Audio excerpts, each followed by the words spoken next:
Hello church, it's good to see you again. I know it's been a longer gap since I last uploaded a Daniel video, and the reason for that is that this passage is a bit tricky, to be honest.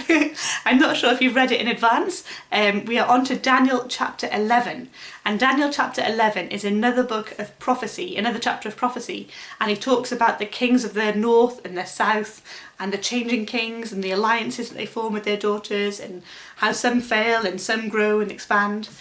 And I considered getting the teddies back out, or the crowns that we used to dress up, and going through the history. But I wasn't sure how helpful that really was for our current situation. So I've been reading around the topic and trying to work out what the message is for us today. And I was interested to find a lot of Daniel's prophecies are totally true and correct, and it is incredible to read them and to find that that is what happened in history, and that God gave him those messages and he knew. And the interesting thing about this chapter is that a lot of it happens. A lot of this prophecy came to be, but not all of it. Some of the bits at the end of the chapter didn't actually come true. And yet they are still in the Bible and still recorded as this prophecy from Daniel. And I found that quite interesting. Why was that not corrected? Why did he get so much of it right and get some of it wrong? And it occurred to me that that could be quite an important message for us today.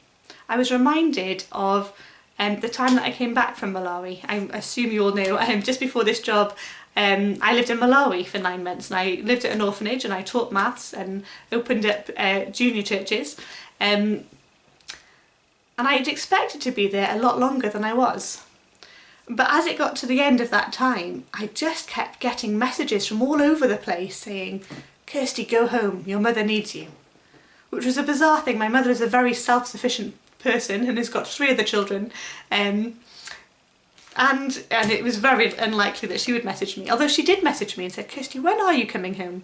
She didn't ask for me to come home, but she did ask me when I was. It was not a message I ever expected to get from her, because as I said, she's a very self-sufficient person, not a needy person at all, and is very encouraging of us on our adventures. But anyway, I came back to the UK without any real plan of what to do when I got here. And the day after I got back, the church that I had belonged to advertised a role in the church. And I thought, right, this is a message from God. Clearly the timing is perfect for me. I know this church community well, I love it, I've belonged to it for a long time, and I feel like I would be a good person in this role. I feel like I've got the skills to offer. I was sure of the message that God was giving me. So I applied for the job, and it took them quite a long time to get back to me. But because I was so sure that that is what God was saying to me, I stayed in Cardiff, and I stayed at my parents' house. And about a week after I got back from Malawi, my youngest brother, who was a soldier at the time, was sent off to Afghanistan. And it was a very unsafe place, as you can imagine, at that time. And it was really scary that he was out in Afghanistan. And I think both my parents did find it really difficult, as did I. And I was there at home with my parents the entire time my brother was away. And I am so grateful to God for that. Just after my brother got back, I heard back from the church that I'd applied to, and I went for an interview, and I didn't get the role. I'd been so sure that was God's plan, and I didn't get the role. But for that entire time that I'd been waiting to see this fulfillment of this message that I thought God was giving to me, I was at home where I needed to be with my parents at a time that was really difficult for our family.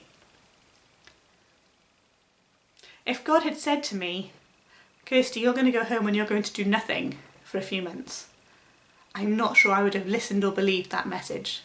The message that I needed to hear was, "Kirsty, there's a specific thing I've got for you to do."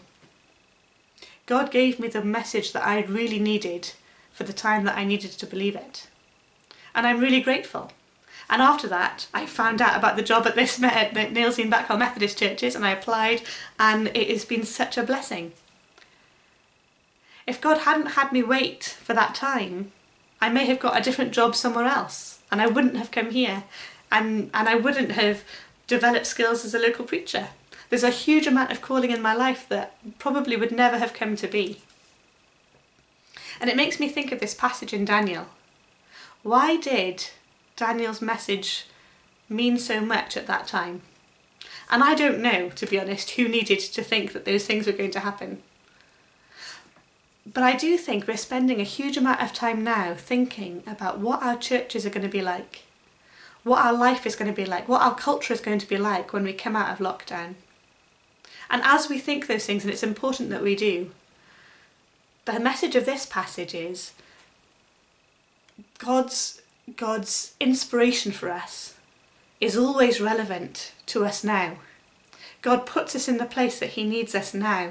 This time in lockdown is important. The changes in our life right now is important. The fact that we're communicating over technology, the people that we're looking out for and reaching out to, the building of community, all of those things may continue to be important after lockdown, but they are certainly important right now. So please don't underestimate the time that you're waiting for answers from God, because the time that you're waiting is equally as important as the time of fulfillment. And what happens in the future may not be what we expect.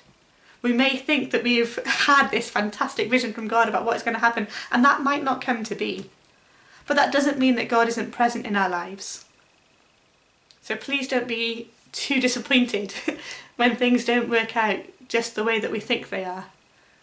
Don't think that you haven't been hearing from God when what you think he's promised isn't exactly how it looks when it actually comes to pass.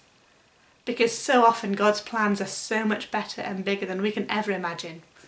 And he is still at work, and he is still in them.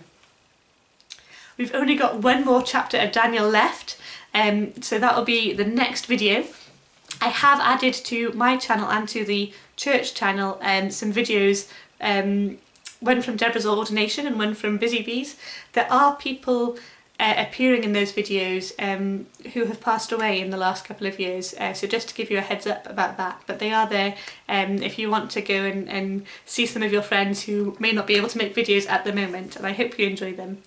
And our next series, I'm torn between doing the great prayers of the Bible or going through some of my favourite characters of the Bible in alphabetical order and having a character for each letter, because there are so many fantastic people that we so rarely think about.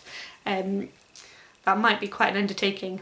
But any recommendations or any requests, please let me know, because I'm really enjoying getting to communicate with you in this way. I hope you're keeping safe, and please do remember to get in touch with Mark if you need anything. He's organising all of the volunteers who are coming in and picking up prescriptions and things, and it is a joy to be able to do it and to see people and catch up with you and make sure that everybody's safe.